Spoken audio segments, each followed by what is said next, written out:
Bismillahirrahmanirrahim. Assalamualaikum warahmatullahi wabarakatuh. Alhamdulillahirabbil alamin wassalatu wassalamu ala asyrofil anbiya'i wal mursalin wa ala alihi wa sahbihi ajmain. Amma ba'du. Alhamdulillah. Pertama-tama kita panjatkan syukur kehadirat Allah atas segala nikmatnya, nikmat sehat, nikmat iman, ya, nikmat aman, ya. Alhamdulillah pagi ini kita bisa berzumpa, ya, berjumpa dengan Zoom, berzumpa, ya. Membahas topik yang sangat menarik ini. Mudah-mudahan yang kita lalui nanti bisa dihitung sebagai amal soleh dan sebagai ibadah. Saudara sekalian, saya akan langsung saja share screen apa yang sudah saya siapkan, pendidikan di era milenial, ya, pendidikan Islam. Ya. Tadi sudah ini ada CV saya sedikit sudah disampaikan, ya, saya nggak akan ulangi. Saudara sekalian, kalau kita bicara era milenial, itu kita ini sedang di awal, ya, sebenarnya, ya. Milenial itu adalah mereka yang lahir setelah pergantian abad, ya, setelah tahun 2000-an, ya, itu milenial, ya. Ya sekarang udah 20 tahun sih. Orang lahir tahun 2001 sekarang udah 20 tahun, ya, udah cepat sekali. Ya. Nah, mereka lah yang akan membawa Indonesia ini ke ulang tahun ke-100 nanti, ya. Tahun 2045, kalau generasi milenial ini usianya sudah 45 tahun, bisa jadi para pemimpin itu nanti, ya. Nah, di saat yang sama kita menghadapi revolusi industri, ya, revolusi industri 4.0 yang banyak hal yang berubah, ya, termasuk yang kita jalankan sekarang ini, ya, pertemuan dengan Zoom ini, contoh produk revolusi industri 4.0, ya. Ini alhamdulillah ini sisi berkah dari pandemi ini dalam tanda kutip, ya. Karena kalau nggak ada pandemi mungkin kita belum dipaksa untuk bertemu dengan Zoom ini seperti ini, ya. Dan kita sangat efektif ini. Saya merasakan dulu sebelum pandemi itu saya dalam 1 bulan itu mengisi acara-acara semacam ini itu paling ya 4 sampai 6 kali, ya. Nah, sekarang di masa pandemi bisa sampai 20 kali dalam sebulan. Karena 1 hari bisa 3 kali, ya. Mudah sih, tinggal beda jam itu nggak masalah. Kalau dulu harus ke Surabaya, sekarang transportasinya tidak perlu, cukup dengan ini. Selama koneksinya bagus, insya Allah nggak ada masalah, ya. Cuma ya kalau seperti ini nggak bisa ngicipin rujak cingur Surabaya, ya. Nggak bisa makan lontong balap. Bisa.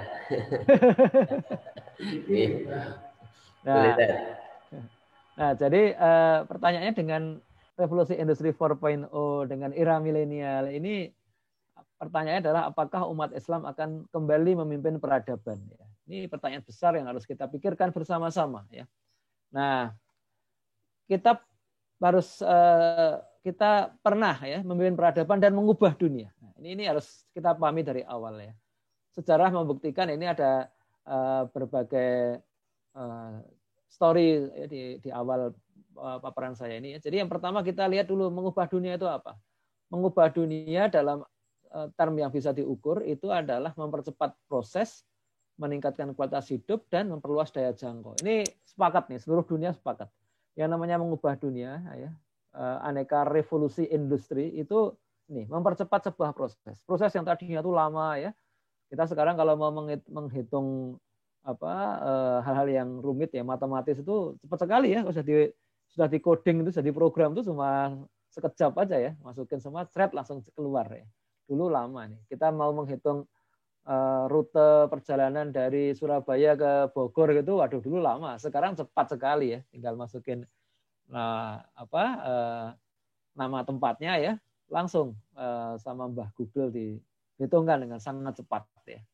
Demikian saja kualitas hidup, ya. Kualitas hidup itu terbantu, ya, kita, ya, sekarang saya kalau mau cari rujak cingur Surabaya itu nggak usah ke Surabaya juga bisa, ya. Di Bogor juga ada yang jual, ya. Tinggal masuk ke lapak yang jelas, ya, pakai GoFood atau apa itu ada itu seperti itu, ya. Itu kualitas hidup lah. Jadi kalau orang yang kangen, ya, daerahnya itu bisa. Saya juga bisa membelikan, ya, saudara yang jauh memberikan kejutan, ya, dia ulang tahun misalnya, atau dia barusan dapat nilai bagus dalam dalam studinya gitu ya, saya bisa belikan makanan yang dia sukai, padahal dia tinggalnya 1000 kilo dari tempat saya bisa belikan dengan mudah sekali. Ini peningkatan kualitas hidup. Dan juga memperluas daya jangkau. Nih daya jangkau kita ya, kita bisa berseminar meskipun tempatnya terpisah-pisah. Ini contoh sesuatu yang mengubah dunia. Ini kalau yang saya ceritakan barusan, contohnya adalah revolusi industri 4.0 ya. Nah, tapi sejarah tidak cuma sekali revolusi industri ya, ada banyak revolusi industri ya.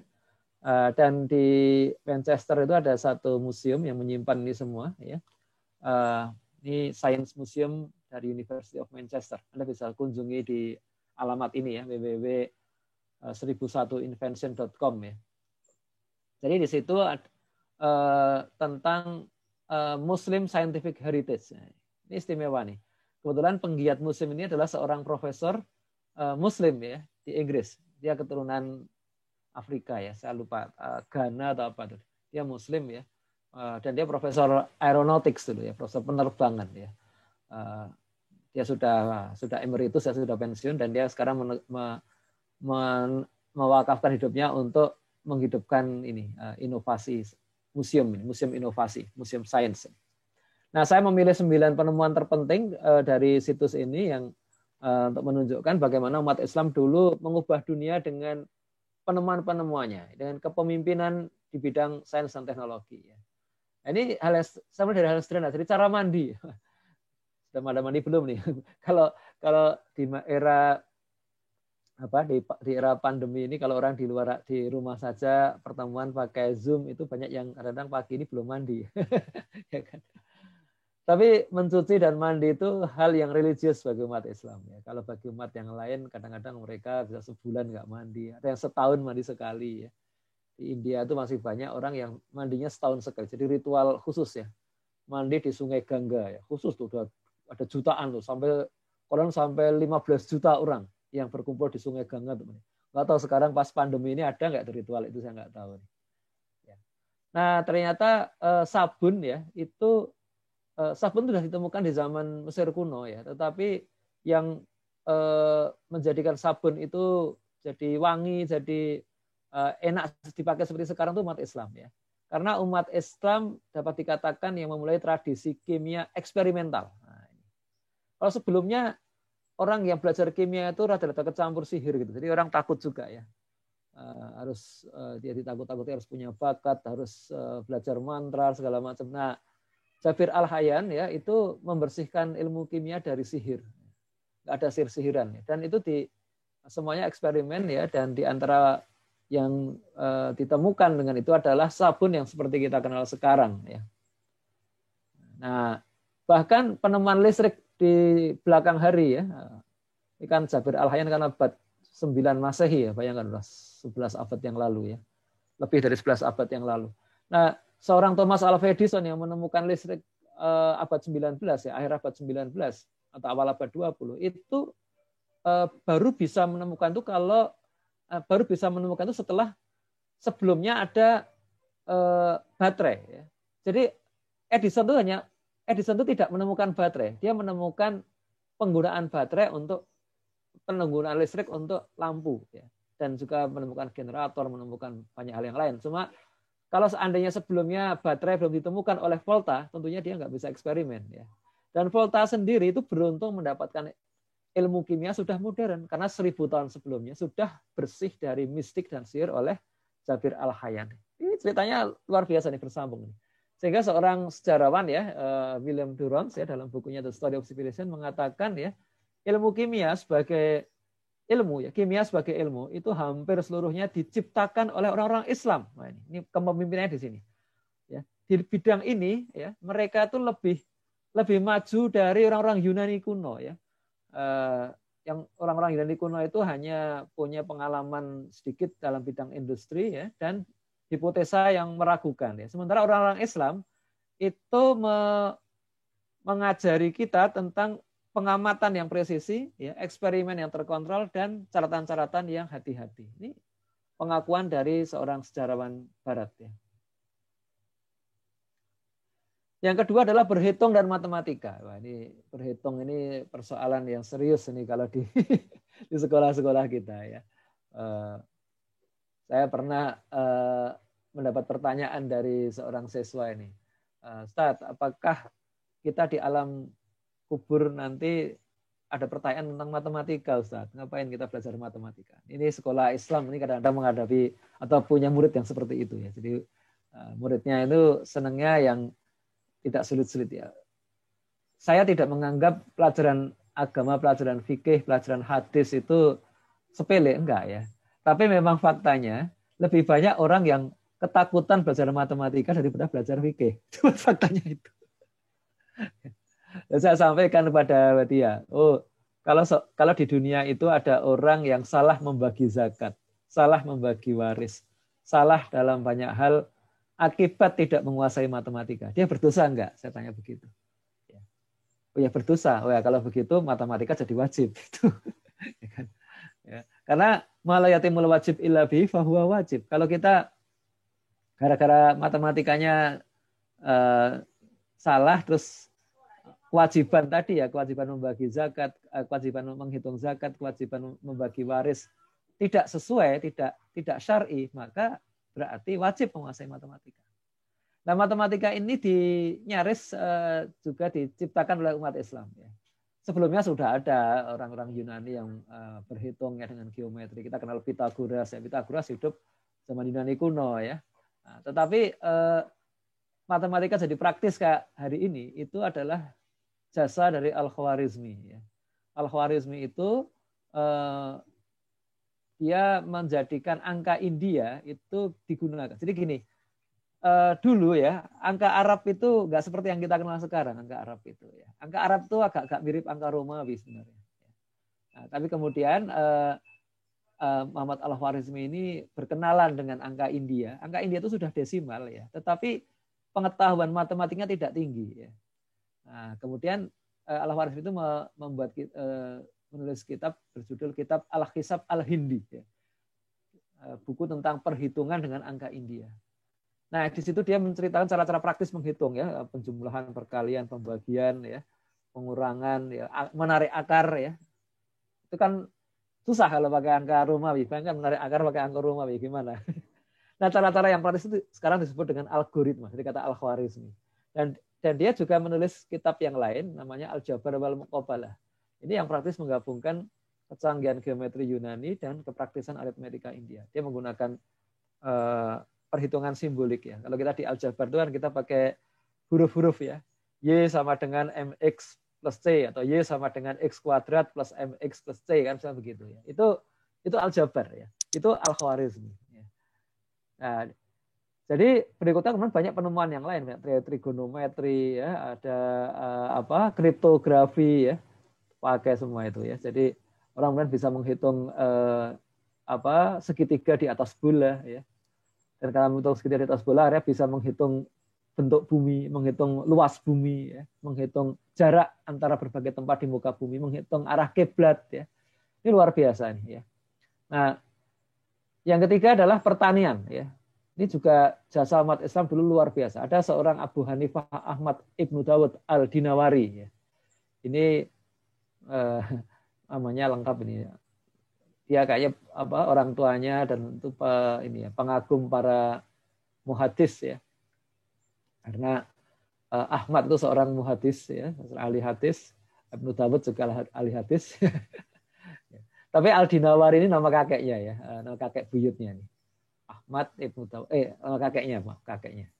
Dia menulis kitab An-Nabat ya, itu mendeskripsikan 630 juta tanaman. Coba bayangkan, itu sebanyak itu. Kalau kita bukan orang biologi ya, saya kira kita suruh menyebutkan 100 tanaman aja nanti akan kesulitan ya. 100 nama pohon coba. Itu kita sudah mulai kesulitan. Ini 637 ya. Kalau orang biologi malah lebih banyak lagi, ribuan ya. Dan dia tidak cuma tumbuhannya, tapi juga aplikasi astronomi dan meteorologi pertanian. Posisi matahari, angin, hujan, sungai, mata air. Juga tanahnya ya. Ini perlu tanah tipe seperti apa ya. Dan ini dilanjutkan oleh murid-muridnya terus berabad-abad ya. Di antara yang terkenal muridnya itu adalah Ibnu Al-Awam. Ini buku dari ilmu Al-Awam ini judulnya adalah Kitab Al-Filahah ya. itu diterjemahkan ke bahasa Perancis ya, Le Livre d'Agriculture, dan itu menjadi kitab induk di Perancis itu berabad-abad keunggulannya ya. Nah, jadi muncullah zaman itu revolusi pertanian ya. Jadi penduduk semakin berkembang, itu otomatis orang mencari cara-cara baru dalam bertani ya. Perairannya ya, mengolah hasilnya ya. Jadi dulu kalau orang melihat sungai seperti ini langsung berpikir ini sungai ini bisa untuk mengairi berapa hektar sawah, bisa untuk menggiling berapa ton gandum. Nah, ini dulu seperti itu. Kemudian tadi sudah kimia, sudah matematika, sudah ini sekarang fisika nih, kamera obscura. Ya, ini penemuan dari Hasan Ibnu Al-Haytham. Ya. Hasan Ibnu Al-Haytham. Ya. Dia sebenarnya dia tadinya itu seorang insinyur sipil ya. Insinyur sipil dulu belum banyak pakai fisika ya, untuk 1000 tahun yang lalu. Nah, dia suatu hari dia dapat tender ya, membuat bendungan Sungai Nil. Cuma ketika dia kemudian survei lokasi bendungan, dia melihat piramid, dia langsung ciut nyalinya ya. Ini dulu Firaun yang bisa bikin piramid sehebat ini, itu nggak bisa bikin bendungan Sungai Nil. Aku nih bikin piramid belum bisa. Piramid itu tingginya 160 meter ya, tingginya. Dahsyat sekali itu. Tentu batunya raksasa semua. Ya, Sungai Nil itu lebih besar dari piramid lebarnya itu ya. Lebarnya hampir 500 meter tuh, besar sekali. Nah, itu membuat Hasan Ibnu Al-Haytham ciut, dia kemudian mundur, tapi kalau mundur dia didenda ya. Dia nggak mundur, dia pura-pura gila ya. Karena dia disangka gila ya, disangka mungkin kesurupan jin-jin di piramid itu. Akhirnya dia ditahan di rumah ya. Ditahan di rumah. Ditahan di sebuah rumah yang di situ cuma ada lubang kecil untuk dia dikasih makanan gitu ya. Ya ada di dalam ada kamar mandi dan segala macam. Ada WC ya. Dia bisa hidup. Nah, di dalam rumah itu apa kesibukannya? Dia kemudian mengamati ini ya, cahaya yang masuk lewat lubang kecil. Terus dia mulai melakukan berbagai hal ya. Itu disebut dengan kamera obscura. Kamera dari kata komaro ya, bahasa Arab artinya kamar ya. Nah, ini memulai tradisi fisika yang menggabungkan eksperimen dan teori. Kalau orang Yunani kuno itu masih terpisah banget. Yang orang-orang kayak Archimedes itu full fisikanya eksperimental. Tapi kayak Aristoteles full filsafat ya. Nggak digabung, nggak ada hubungannya antara filsafat dengan eksperimental. Nah, Ibnu Al-Haytham ini yang pertama menggabungkan itu ya. Jadi fisika itu ada teorinya, ada eksperimennya. Itu yang kemudian belakangan dilanjutkan oleh orang-orang lain ya, sampai ke zaman modern. Ini ada Al-Khazini. Al-Khazini itu yang meneruskan Archimedes dengan paradigma Ibnu Al-Haytham ya, dengan paradigma gabungan teori dan eksperimen ya. Nah, demikian juga setelahnya ada Mimar Sinan nih, arsitek ya. Arsitek itu yang juga sudah menggunakan fisika ya. Apalagi Newton, Faraday dan Einstein ya. Jadi ini luar biasa ya kepemimpinan umat Islam zaman itu. Yang kelima adalah bumi bulat. Nah, ini sekarang lagi ngetren lagi nih, diskusi bumi bulat. Banyak orang Islam yang nggak percaya bumi itu bulat ya. Nggak banyak sih, tapi menggejala itu. Ya, jadi ini juga bagian dari geografi astronomi. Jadi tidak ada urusan politik dan jihad tanpa geografi dan astronomi. Dan abad 9 Masehi itu geografer Muslim sudah memastikan bumi itu bulat. Sudah bukan diskusi lagi ya. Al-Biruni itu bahkan menghitung keliling bumi kira-kira dulu belum ada satuan kilometer ya, satunya masih mil gitu. Ini agak kelebihan sedikit ya, tapi cukup bagus, angkanya cukup bagus. Ini cuma salah berapa 1% juga nggak nyampe ya. Karena keliling bumi itu saat ini 40.000 kilometer. Ini kelebihan 253 kilometer, jadi nggak sampai 1% ya. 1%-nya kan 400 kilo itu. Kemudian Ali bin Ahmad Ibnu Said Ibnu Hazm itu juga memastikan juga dari fenomena pergerakan matahari ya. Bahkan dia menghitung jarak bumi ke matahari.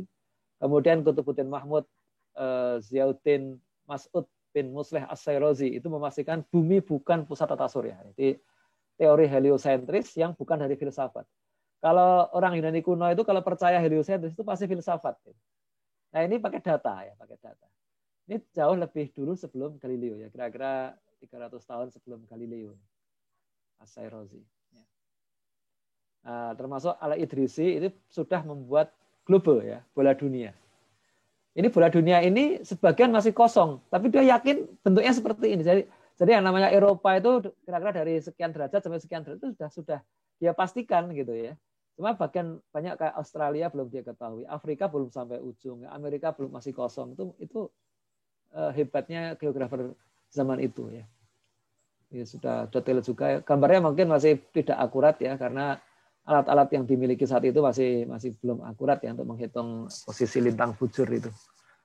Oh ya, posisi lintang bujur itu hanya ada kalau bumi itu bulat ya. Kalau bumi itu datar nggak ada lintang bujur. Oke. Aduh, kembali lagi nih. Yang keenam adalah kedokteran bedah dan evidence based medicine ya. Kita tahu rumah sakit modern pasti ada perawatan bedah dan ini masih sama dengan yang dibuat oleh Abu Qasim Az-Zahrawi di 10 abad yang lalu. Beliau adalah pendiri kedokteran bedah ya. Macam-macam sampai bedah mata. Bayangkan bedah mata, katarak itu sudah ada 1000 tahun yang lalu ya, bayangkan ya. Nah, bahkan dia menemukan catgut ya. Catgut itu benang jahit yang dibuat dari usus hewan ya, usus sapi biasanya atau usus kambing ya. Itu bisa melarut secara alami dalam tubuh manusia. Nah, salah seorang muridnya itu namanya Ibnu Sina ya. Ibnu Sina itu yang merumuskan evidence based medicine ya. Jadi kedokteran itu tidak cukup hanya dengan testimoni, harus ada uji klinis. Itu namanya evidence based medicine. Dia membuat ensiklopedia kedokteran yang sangat tebal ya. Dia hidup dia 50 tahun lebih muda ya, kira-kira dibanding Abu Qasim Az-Zahrawi. Nah, termasuk dari situ kemudian muncullah berbagai upaya untuk vaksin. Vaksinasi itu temuan umat Islam ya, vaksinasi itu ya. Jadi istri duta besar Inggris ya, Lady Mary Montagu itu sudah menceritakan adanya vaksinasi di dunia Islam ya, di Turki saat itu. Ini gambarnya kok nggak pas. Ini gambarnya, Lady Mary Montagu ya. Nah, itu baru kemudian disempurnakan oleh Edward Jenner itu hampir 50 tahun kemudian ya.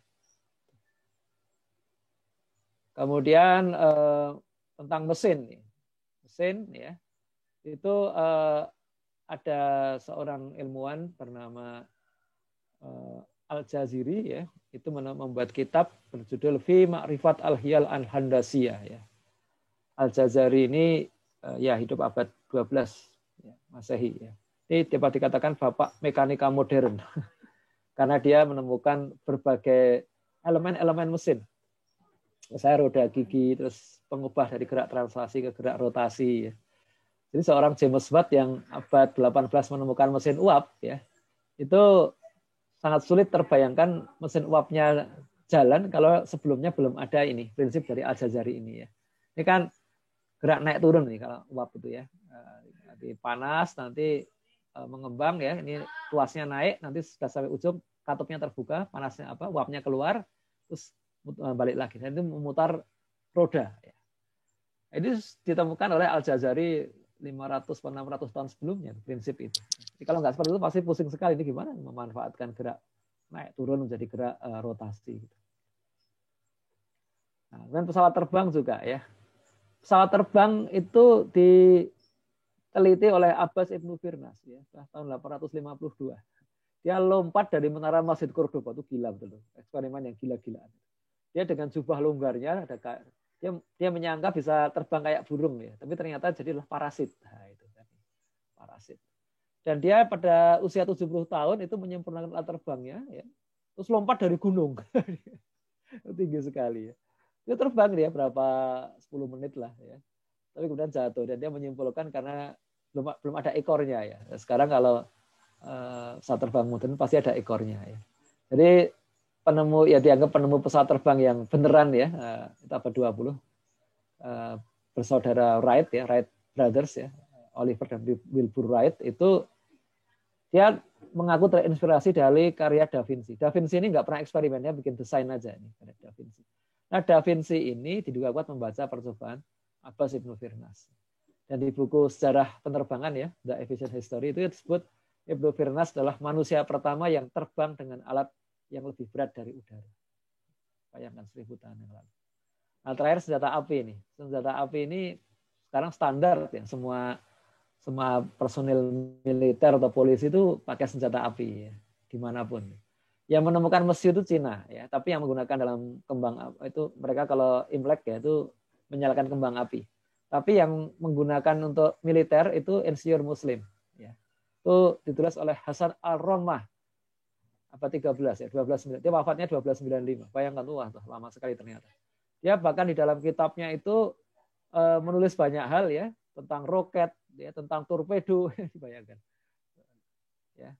Termasuk juga ini yang dipakai oleh banyak penguasa Muslim untuk membangun meriam ya. Ini meriam yang digambar ini itu dihadiahkan oleh Sultan Turki ke Aceh ya, oleh Sultan Utsmani ke Aceh.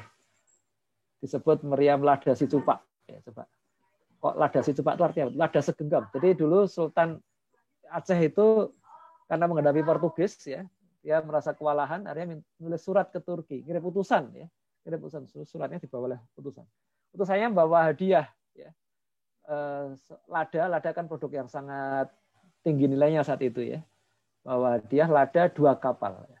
Tapi kapal ini tersesat ya. Setelah 2 tahun baru sampai Istanbul. Nah, tersesat, ladanya dijualin untuk hidup ya.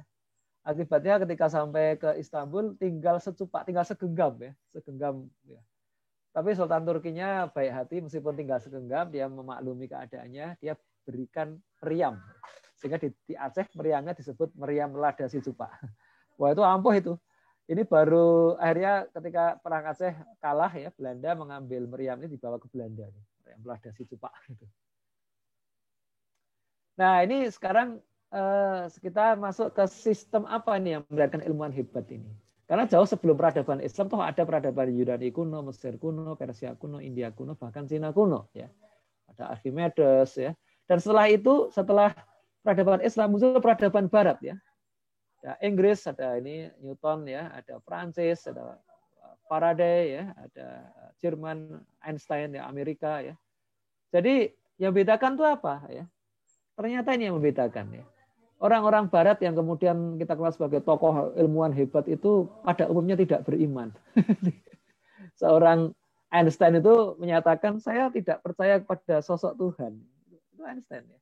Dan kalau ada dalam diri saya yang bisa disebut religius, maka itu adalah kekaguman yang tak terkira pada struktur alam semesta sepanjang sains dapat mengungkapkannya. Itu Einstein seperti itu. Kemudian juga Edison ya, sang penemu banyak alat listrik. Dia tidak percaya kepada Tuhan para teologian ya, para pendeta ya. Tapi bahwa ada sosok yang maha tahu, dia tidak meragukannya. Ini kata Edison. Dan teknologi di barat itu ada dipakai untuk apa? Ya ini, dipakai untuk menjajah ya. Kalau nggak ada teknologi mungkin mereka nggak sanggup untuk menjajah negeri kita yang jauh sekali ya. Belanda sampai ke Nusantara itu saat itu ya, itu perlu waktu paling cepat itu 3 bulan naik kapal itu. Harus keliling Tanjung Harapan ya, keliling Afrika. 3 bulan itu udah cepat sekali. Kadang-kadang sampai 6 bulan. Dan mereka kok bisa menjajah negeri ini berabad-abad ya. Nah, itu ternyata karena teknologinya ya. Di samping banyak orang-orang kita yang bisa dibeli ya, bisa dibeli. Nah, jadi dengan teknologi itu mereka bisa mengalahkan orang-orang sakti ya. Orang sakti di negeri ini yang katanya sakti-sakti itu tembak mati juga ternyata ya. Yang katanya punya ilmu kebal tembak mati juga ya. Mungkin ada yang nggak mati tapi bisa dibayar ya. Dan Barat dengan teknologi ini tidak bisa menghapuskan kelaparan ya. Masih ada sekitar 1 miliar manusia yang kelaparan, bahkan sampai malnutrisi kayak di gambar ini ya. Di sisi lain di Barat itu banyak anak-anak muda yang disorientasi ya. Mereka bingung hidup itu untuk apa. Ada yang menghabiskan hidup akhirnya dengan narkoba. Ya. Kata keponakan saya yang sekolah di Belanda itu seminggu sebelum lockdown ya, sebelum lockdown karena pandemi ini, itu antrian memanjang sekali di Belanda itu. Antrian apa? Antrian untuk beli narkoba yang diizinkan, narkoba yang legal. Coba bayangkan. Di Belanda itu ada narkoba yang legal, kayak hasil sabu-sabu itu legal, nggak dilarang, cuma dibatasi aja, orang dibatasi. Dan ini pola konsumsi Barat yang materialistis, yang menganggap hidup itu paling bahagia kalau makin banyak sumber daya yang dipakai, itu akhirnya berakibat kerusakan lingkungan, ya, global warming sekarang menghantui dunia. Jadi pertanyaannya sekarang, apa yang membuat ilmuwan peradaban Islam beda dan bagaimana Rasulullah menyiapkan peradaban Islam seperti itu? Inilah pendidikan tuh fungsinya di sini. Kalau kita maju tapi majunya seperti orang Barat, ya sama aja kita akan mengikuti jejak mereka, ya. Jejak kesalahan-kesalahan mereka akan kita ikuti. Tadi yang penjajahan, yang membiarkan banyak orang kelaparan, yang membiarkan banyak orang disorientasi, membiarkan dunia ini akan hancur lingkungannya. Ya. Kita nggak ingin seperti itu. Ya. Yang membuat ilmuwan peradaban Islam beda itu adalah mereka beriman. Ya. Dan karyanya diinspirasi oleh syariah. Ya. Kemudian yang kedua, karyanya tidak untuk menjajah, tetapi membebaskan dunia dari penjajahan. Ini sangat berbeda kita, peradaban Islam itu. Ya. Kemudian Rasulullah menyiapkan itu dengan cara, pertama, ajaran Islam mentransformasi ilmuwan-ilmuwan non-muslim menjadi muslim. Ajaran Islam itu ajaran yang luar biasa. Dia sesuai dengan akal, ya, memuaskan akal dan menenteramkan jiwa. Sehingga banyak ilmuwan-ilmuwan di masa lalu, ya, orang-orang Romawi, orang-orang Yunani, orang-orang India itu akhirnya dengan sukarela masuk Islam, ya. Karena lebih masuk akal dan lebih menenteramkan jiwa, gitu kan. Kita langsung tiba-tiba punya banyak ilmuwan. Di sisi lain juga mendorong Muslim yang berbakat untuk jadi ilmuwan. Nah, dan juga ajaran Islam melibatkan seluruhnya, ya, ulama, umara, keluarga, dunia pendidikan, dunia usaha, masyarakat, bahkan kaum du'afa pun, ya, itu untuk terlibat, ya. Jadi untuk membentuk seorang ilmuwan Muslim yang baik itu jangan dilupakan doa dari kaum du'afa. Selain wakaf kaum agnia, ya, selain ilmu dari para guru, ya. Nah, bagaimana Rasulullah menjalankan ini? Pertama adalah menanamkan visi yang jelas. Ya. Jadi, kalau bahasa pendidikan adalah learn how to be. Ya. Apa visi yang jelas ini? Kuntum khaira ummatin ukhrijat linnas. Ya. Kalian adalah umat yang terbaik yang dilahirkan untuk manusia. Terbaiknya itu karena ta'muruna bil ma'ruf wa tanhauna 'anil munkar wa tu'minuna billah. Ya. Terbaik itu karena amar ma'ruf nahi munkar dan beriman kepada Allah. Terbaiknya juga untuk makin efektif amar ma'ruf nahi mungkar dan beriman pada Allah. Jadi ini spiral kemajuan, ya, spiral kemajuan. Dan Allah mengatakan kalau ahli kitab itu beriman, lebih baik bagi mereka. Coba bayangkan kalau orang-orang Jerman itu beriman, Masya Allah. Mereka nggak beriman saja, ya. Mereka tiap weekend gini itu tukang mabuk, ya. Orang Jerman itu konsumen bir terbesar di dunia, ya. Per kapitanya terbesar di dunia. Tapi orang seperti itu masih bisa bikin mobil-mobil yang bagus, ya, mobil Mercedes, ya. Main bola juga bagus, ya. Main tenis juga bagus. Bagaimana kalau mereka beriman, Masya Allah, itu kan, ya. Kemudian Allah dalam surat yang lain mengatakan wa ma arsalnaka ila rahmatan lil alamin, ya. Ya adalah kami mengutus kamu melainkan untuk menjadi rahmat bagi semesta alam. Rahmat bagi semesta alam maknanya adalah jalbul masalih wa darul mafasid, ya. Yang mendatangkan manfaat dan menghentikan kerusakan, mencegah kerusakan. Jadi ini how to be, kita itu ingin seperti ini, ya, ingin jadi umat terbaik, ingin menjadi rahmat semesta alam. Tidak cukup hanya menjadi seorang hafiz, ya, tidak cukup hanya menjadi seorang alim, ya, tidak cukup hanya menjadi seorang mujtahid, tidak cukup hanya menjadi seorang ilmuwan pemenang Nobel, wah enggak, ya. Tapi harus menjadi rahmat semesta alam, harus menjadi umat terbaik. Ini umat terbaik yang diadakan untuk manusia. Jadi tidak cukup, ya, umat terbaik se-Indonesia aja nggak cukup. Terbaik se-Asia Tenggara aja nggak cukup. Ya, terbaik untuk manusia. Yang kedua adalah menanamkan budaya literasi. Ini kalau dalam bahasa pendidikan learn how to know, ya. Budaya literasi itu dijadikan ayat pertama, ya, Iqra bismi rabbikal ladzi khalaq. Literasi apa itu? Ketika Rasulullah mendapatkan wahyu ini, itu malam hari gelap, nggak bisa baca dia. Ya. Gelap. Udah gelap, dia toh juga nggak bawa buku. Walaupun dia bawa buku, toh dia nggak pandai membaca. Ya, kemampuan baca Rasulullah itu minimalis ya, minimal. Karena dia pedagang, paling dia bisa baca harga, bisa baca catatan-catatan barang-barang dagangan dia, surat utang dia bisa baca, tanda tangan dia bisa. Ya. Tapi bukan dalam kapasitas seorang scholar ya, seorang ilmuwan, bukan. Aku ayat ini kok nyuruh Iqra bismi rabbikal ladzi khalaq. Berarti ini ayat ini membaca alam semesta, membaca kehidupan, membaca manusia. Literasi yang paling besar nih kan. Dan yakin bahwa semua Tuhan yang menciptakan, Tuhan yang akan mengajarkan dengan perantaraan kalamnya, dengan perantaraan komunikasi dan alat komunikasi. Nah ini luar biasa nih, learn how to know. Jadi kita belajar itu selalu terkait dengan Tuhan, ya, terkait dengan Allah. Nah, ditambah dengan di Quran ada sekitar 700 atau sampai 800 ayat terkait dengan sains. Ya. Ini misalkan ini. Surat Al-Ghasyiyah ayat 17. Afala yang duruna ilal ibili kaifa khuliqat wa ilas sama'i kaifa rufi'at wa ilal jibali kaifa nusibat wa ilal ardi kaifa. Ini 4 ayat terkait sains ini. Ya. Dan masih ada 700-an ayat yang lain. Coba. Jadi kan kalau bahasa kita sekarang ya, ini kan Allah kayak memarahi gini. Mengapa kalian tidak perhatikan? Afala yang duruna ilal ibli. Perhatikan unta. Kaifa khuliqat. Bagaimana ciptakan. Kalau kita mengatakan Allah mudah sekali, tinggal kun, fayakun. Oh nggak cukup itu. Kalau cuma bilang kun, fayakun, nggak usah memperhatikan. Itu kan kun, fayakun itu kan keyakinan, ya, karena ada ayatnya. Tetapi kalau memperhatikan, berarti kita harus benar-benar memperhatikan. Observasi itu langkah pertama dari metode ilmiah. Ya. Kalau seandainya sekarang yang up to date adalah, apakah kalian tidak perhatikan virus corona, bagaimana dia disebarkan? Karena masih banyak yang ngeyel, masih banyak yang dablek gitu sekarang itu ya. Masih berkerumun ya. Berkerumun nggak maskeran, ngobrol ya. Nah, itu berarti tidak mengamalkan surat Al-Ghasyiyah ayat 17. Demikian saja memperhatikan langit, memperhatikan gunung-gunung, memperhatikan bumi. Ini literasi alam semesta. Nanti ada literasi budaya, ada literasi teknologi dan sebagainya. Oke.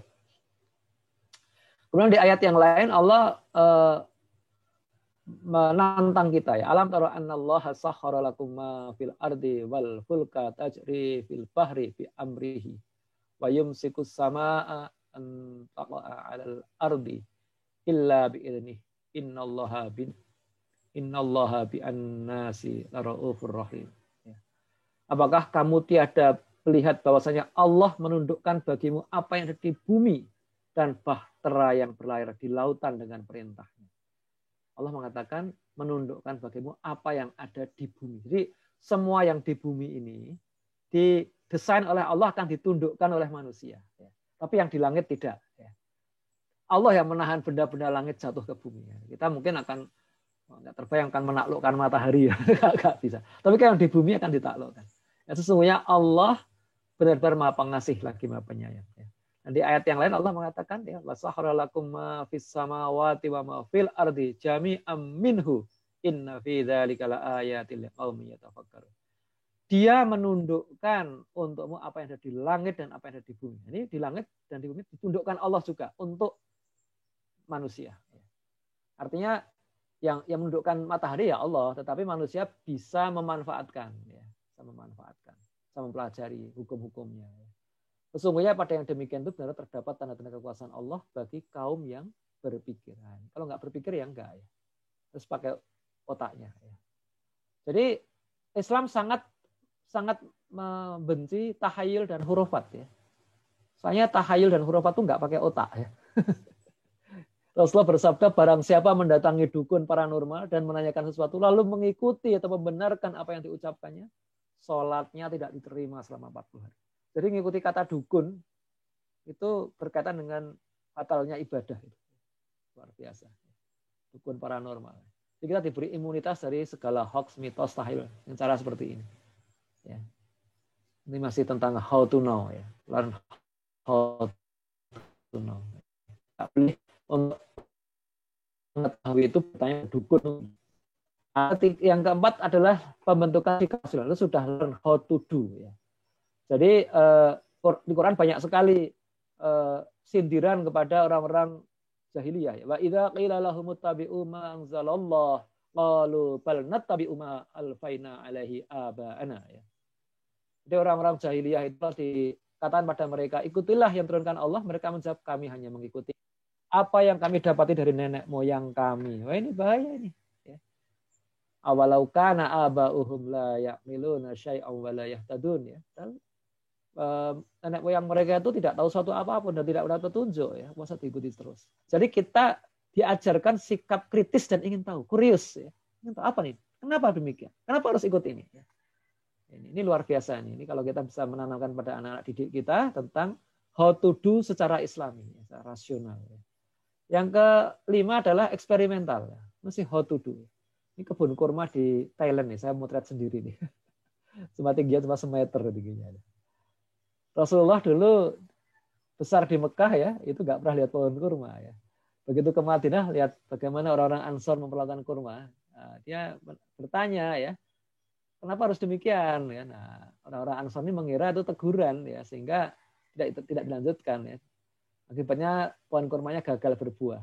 Lalu mereka protes, ya Rasul, dulu baginda mengatakan begitu dan begitu. Rasulullah mengatakan, antum a'lamu fi umuri dunia. Kalian lebih tahu urusan teknis dunia kalian. Ya. Jadi untuk yang teknis gini silahkan eksperimen ya. Kita dorong kreativitas ya. Gali ilmu baru dari alam. Kalau memang bisa ya bisa ya. Kita nggak usah cari-cari dalilnya ya. Cari dalilnya. Apakah bisa manusia terbang? Ya. Cari dalilnya ya, nggak ketemu barangkali ya. Manusia bisa menyelam berbulan-bulan. Ya nggak ketemu, tapi orang ada bisa bikin kapal selam ya. Bisa. Yang terakhir adalah memetik segala yang bermanfaat ya. Jadi kata Rasulullah, ilmu itu bagai binatang ternak milik orang mukmin yang sedang tersesat ya. Jadi kita punya domba, dombanya tersesat, maka dimanapun kita temukan ya kita lebih berat atasnya, kata Rasulullah.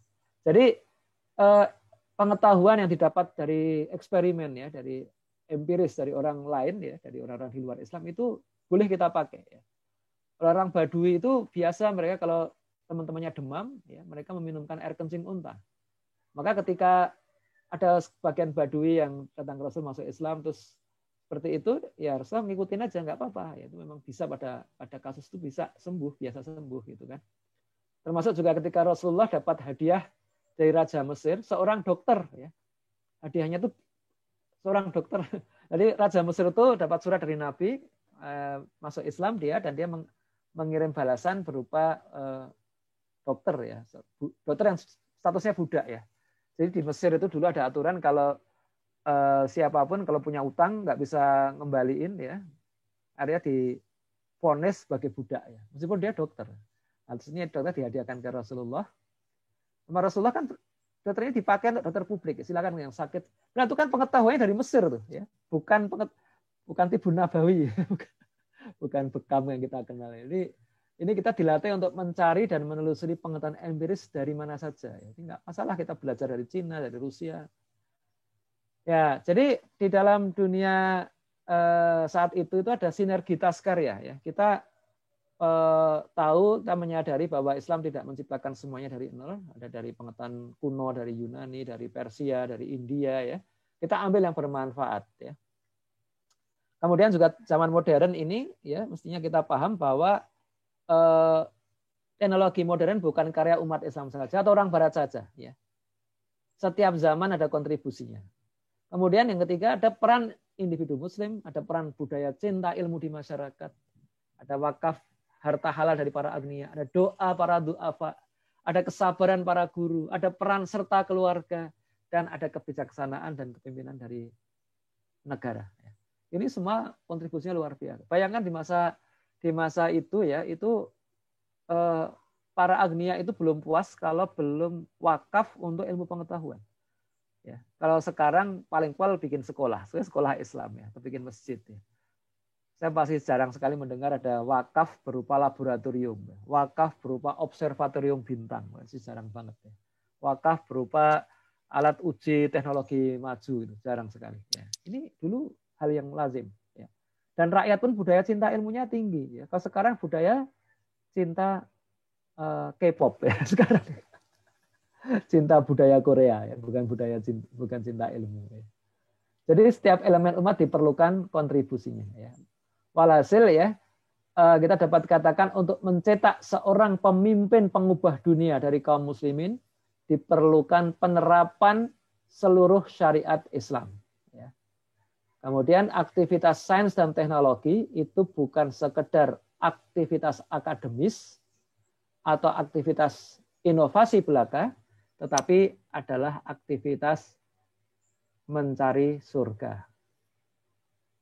Demikianlah yang bisa saya sampaikan. Mohon maaf kalau tadi suaranya ada gangguan ya, mungkin saya nggak tahu koneksinya seperti apa. Cukupan saya kembalikan waktu kepada pembawa acara. Terima kasih. Assalamualaikum warahmatullahi wabarakatuh. Waalaikumsalam warahmatullahi wabarakatuh. Jazakallah khairan katsirah kepada Prof. Fahmi Amhar telah memberikan pemaparan bagaimana tantangan pendidikan Islam di era milenial. Dan terakhir bagaimana ada poin-poin penting, learn to how, learn to know, learn how to do, dan learn how to live together. Ini beberapa poin-poin yang memang menginspirasi kita untuk mampu mengantarkan generasi kita ini di era pendidikan di zaman milenial ini dengan berbagai macam tantangan. Inspirasi juga disampaikan oleh beliau melalui ayat-ayat Al-Quran. Sekaligus juga tadi di paparan awal bagaimana kita disedarkan kembali, diingatkan kembali penemuan-penemuan besar di peradaban Islam, ya, dan kemudian menghasilkan ilmuwan-ilmuwan yang memiliki temuan-temuan yang juga luar biasa. Tentu dari ilmuwan-ilmuwan Islam juga memberikan inspirasi di generasi berikutnya untuk berkembangnya ilmu, pengetahuan, dan teknologi. Tentu kalau kita lihat tadi ada garis tebal ya, dan tentu ini menjadi perhatian buat kita adalah bahwasanya peradaban ini muncul di tengah situasi sistem kehidupan yang berbau syariat, ya, atau kemudian diatur dengan aturan syariat. Kita menghasilkan peradaban yang besar. Para hadirin, Bapak Ibu, saudara-saudara kalian, serta webinar pendidikan, sebelum kita lanjut ke acara berikutnya, mungkin obrolan sebentar dulu ini ya. Kita dengan beliau, Prof. Prof, jadi para orang tua kali ini ya dengan latar belakang pendidikan, ya, kemampuan manajemen ya, pendidikan ala orang tua hari ini, sebenarnya PR buat kita ini poin-poin besarnya apa sih Prof ya dengan tantangan hari ini? Kira-kira apa yang bisa kami jadikan bekal untuk menghantarkan ini? Kalau tadi sekilas melihat capaian dan kemudahan dari Allah ya, nikmatnya luar biasa kepada putra putri panjenengan itu kan, jadi kita ini ya ada iri lah ya, iri dalam hal kebaikan ini. Pripun Prof ya, kira-kira mungkin tips buat kita. Ya, saya kira sebenarnya 4 aspek tadi ya, how to be, how to learn, how to do, how to live together, itu relevan juga sih ya. Cuma itu kan sebenarnya prinsip-prinsip pendidikan yang universal ya.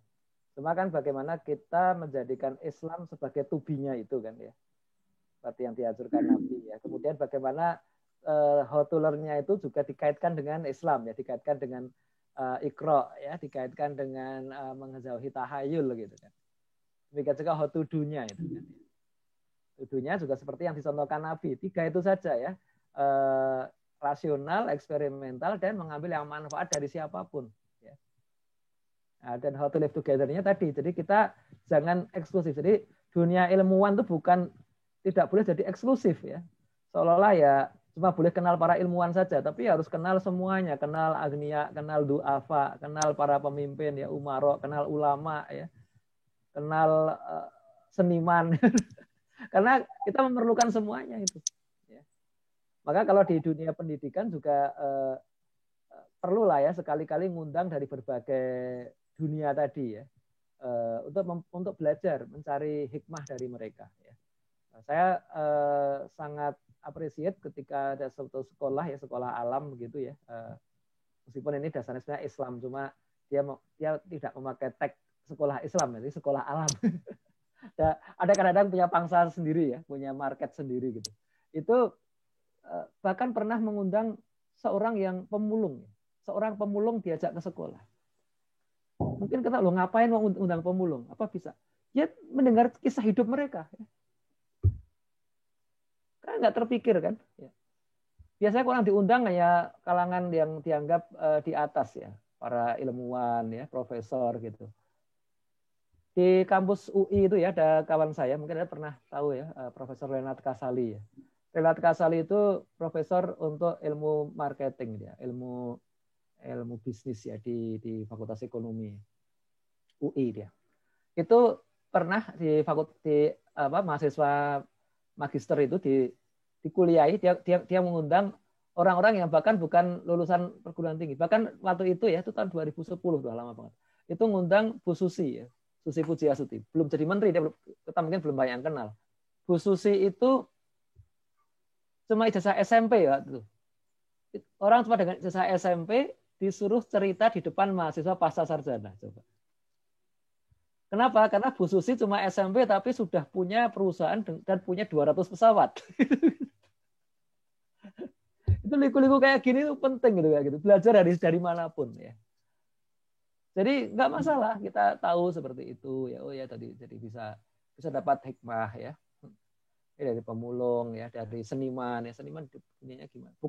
Bukan dulu nih anak-anak, kalau orang tua yang tidak terbuka pikirannya kan mau ini anak-anak ini mau dia suruh ngapain nih? Masa ngundang seniman dari sekolah Islam apa terus untuk ngeband Pak? Ya seniman yang hanif lah ya. Bukan untuk ngeband, ya, tahu dunia seniman. Kenapa dia jadi seniman? Seperti itu. Jadi 4 itu aja Pak kuncinya. Ya. Oke. Baik, jadi ini tentu akan diformulakan kembali di rumah masing-masing ya Prof. Mengarahkan pola pendidikan di rumah, pola pendidikan di luar rumah, dan tidak lupa memang karakteristik anak-anak ini kan memang begitu penting untuk kemudian didekatkan dengan apapun yang bernuansa Al-Quran. Jadi kemudian juga ada inspirasi yang gitu. Ya. Jadi kan memang ini kan jadi sumber energi yang luar biasa buat anak-anak jika kemudian kebersamaan mereka itu dalam proses pendidikan bersama dengan Al-Quran. Ya. Jadi kalau menurut saya Al-Quran itu jangan dieksklusifkan ya. Kadang-kadang kan orang bilang tahfiz penting ya. Tapi jangan seolah-olah pelajaran yang lain itu nggak ada hubungannya dengan Al-Quran gitu loh. Al-Quran itu hadir dalam setiap detak nafas kita. Kan Allah mengatakan Iqra bismi rabbikal ladzi khalaq ya.